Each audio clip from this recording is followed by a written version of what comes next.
kepingin jadi orang yang mengetahui banyak informasi dan menyampaikan informasi pada orang lain. Kepingin menjadi sumber informasi yang jadi rujukannya orang lain. Bisa? Tentu bisa. Tapi itu pasti ada persyaratannya. Kita akan lihat satu persatu persyaratan yang diperlukan bagi seseorang yang ingin menjadi sumber informasi. Kita ikuti setelah ini. Ini adalah salah satu buku karya dari mahasiswa angkatan 2012 Vkom Universitas Kristen Petra. Mereka saya minta untuk melakukan sebuah tulisan yang terkait dengan hal-hal yang ada di kota Surabaya, dan kemudian tulisan mereka dijadikan satu menjadi buku dengan judul Surabaya Tak Pernah Sirna. Nah, salah satu hal yang tadi saya sebutkan di awal, bahwa ketika kita ingin menjadi sumber referensi atau sumber informasi yang jadi rujukan bagi banyak orang, ya tentu saja kita tidak bisa memberikan informasi itu secara sembarangan. Salah satu hal yang perlu dipertimbangkan ketika seseorang ingin menjadi sumber referensi atau sumber informasi bagi orang lain adalah melakukan apa yang disebut dengan observasi. Observasi kita tahu berasal dari kata observe yang berarti pengamatan. Artinya setiap jurnalis atau setiap reporter maupun mahasiswa yang kemudian mengumpulkan hasil tulisan mereka di dalam buku ini, Surabaya Tak Pernah Sirna ini, mereka juga melakukan apa yang disebut dengan observasi. Turun ke lapangan, mengamati secara langsung apa sih yang sebenarnya ingin mereka tuliskan di dalam buku ini. Yang namanya observasi atau pengamatan itu berarti melibatkan panca indera, ya, mata, hidung, telinga, mulut, indera perasa, kulit juga gitu ya. Jadi memang ketika kita melakukan observasi, mau nggak mau ya teman-teman ya itu mesti kita lihat sendiri, apa yang kita lihat, apa yang kita dengerin, apa yang kita rasakan, apa yang kita cium, misalnya ada bau sesuatu dan sebagainya.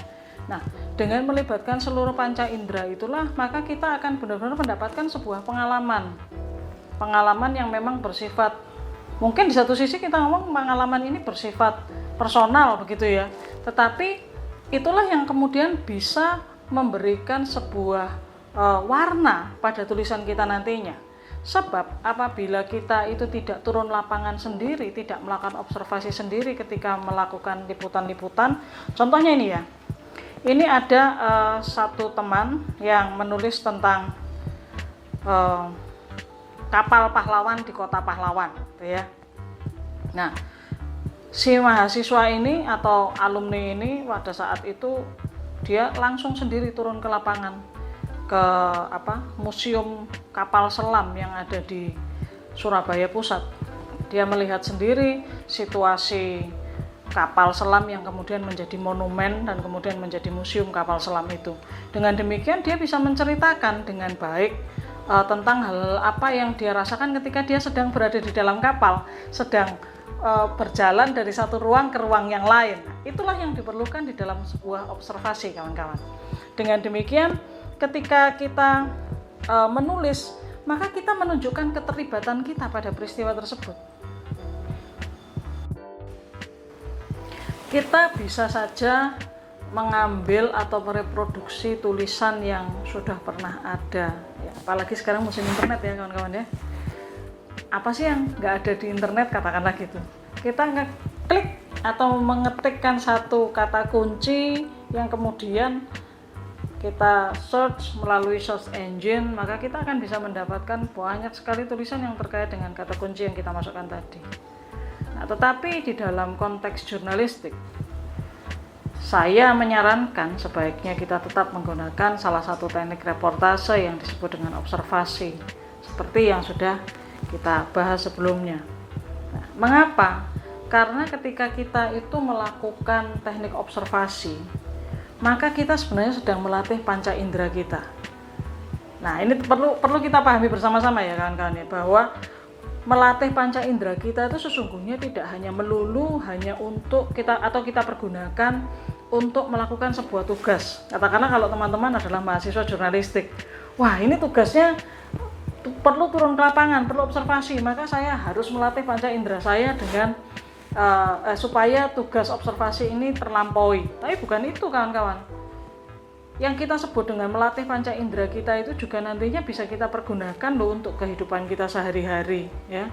Jadi kita akan terbiasa untuk cepat melihat sebuah kejadian atau peristiwa, kita cepat mendengar, kita dapat cepat merasakan apa yang sebenarnya sedang terjadi. Nah, jadi katakanlah memang ketika observasi itu pasti ada risiko ya, kehujanan, ya, kepanasan. Ya, saya sendiri sebagai seseorang yang pernah terjun di dunia jurnalistik, ya otomatis pasti pernah merasakan itu semua. Saya pernah kepanasan, kemudian kehujanan, sampai panas lagi, ya itu pernah dilalui ya teman-teman ya. Tapi disitulah salah satu keindahan. Nah, boleh saya katakan ketika kita melakukan proses pengamatan dengan turun langsung ke lapangan, disitulah kita juga mendapatkan banyak pengalaman moral maupun pengalaman spiritual yang mungkin tidak bisa digantikan dengan apapun ya. Mungkin memang bukan pengalaman material kawan-kawan, tetapi pengalaman moral dan pengalaman spiritual ini juga akan membuat kita untuk beranjak menjadi pribadi yang lebih manusia gitu kira-kira. Melalui observasi ya, kita itu semestinya memang punya tanggung jawab untuk mengajak pembaca seperti melihat peristiwa itu sendiri ya. Apalagi kalau kita dalam konteks media cetak kawan-kawan. Kalau yang namanya media cetak itu kan orang tidak bisa melihat sendiri peristiwa atau kejadian yang ada di sana. Nah, disitulah tugas seorang jurnalis atau reporter untuk mengajak pembaca melihat sesuatu yang semestinya tidak mereka lihat. Saya ambil contoh lagi dari buku ini, gitu ya. Dalam buku ini tuh ada satu kisah tentang Arca Djoko Dolok yang berada di kawasan Surabaya Pusat, gitu ya. Nah, tetapi semestinya Arca Djoko Dolok ini apa dan bentuknya seperti apa? Memang di dalam buku ini juga ada fotonya, ya, ada fotonya. Tetapi kita juga perlu mengisahkan atau menceritakan, mendeskripsikan, menggambarkan secara detail semestinya ada apa sih yang di sekeliling Arca Djoko Dolok itu, dan bentuk Arca Djoko Dolok sendiri itu merupakan perwujudan dari siapa dan sebagainya. Nah, jadi dengan demikian ya teman-teman, ketika kita melakukan observasi, kita itu mengajak pembaca untuk melihat sesuatu ya. Karena mungkin tidak semua orang yang bahkan yang di Surabaya sendiri yang mungkin pernah datang atau pernah mengetahui di mana letak Arca Djoko Dolok itu. Karena itu kita perlu mendeskripsikan di mana letaknya, bagaimana cara mencapai daerah atau tempat di mana Arca Djoko Dolok itu berdiri dan sebagainya. Nah, seorang editor dari media cetak di Amerika Serikat, dia pernah berkata kepada salah satu jurnalisnya, "Don't tell, but let me see." Artinya apa? Kamu jangan cerita, gitu ya. Kamu jangan cerita, tapi buat saya melihat. Ya, karena sesungguhnya memang tugas seorang jurnalis maupun reporter itu adalah menjadi mata dan telinga bagi pembaca, menjadi mata dan telinga bagi audiens. Dengan demikian, audiens itu juga bisa, atau pembaca dalam hal ini ya, bisa ikut membayangkan, bisa ikut seperti berada di sana. Itu memang merupakan kunci dari observasi. Karenanya nanti tentu saja ketika kita bicara tentang tulisan, tentu saja nanti harus dibantu dengan gaya penulisan yang bersifat deskriptif ya, sehingga pembaca bisa turut seperti berada atau seolah-olah berada di sana.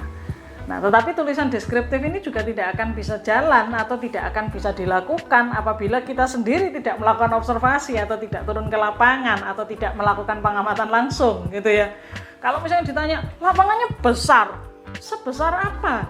Nah, itu kita perlu tahu ya teman-teman. Terus kita mengatakan bahwa perempuan ini cantik gitu. Seperti apa sih cantik itu? Deskripsinya seperti apa? Maka kita perlu menunjukkan observasi gitu ya, hasil pengamatan kita. Jadi Kita akan ketemu pada video berikutnya untuk membahas teknik reportase yang kedua. Baik teman-teman, saya pikir ini saja dulu untuk menjadi awal bagi teman-teman untuk memahami tentang teknik observasi yang diperlukan dalam sebuah reportase. Selamat berproses, tetap sehat, tetap semangat.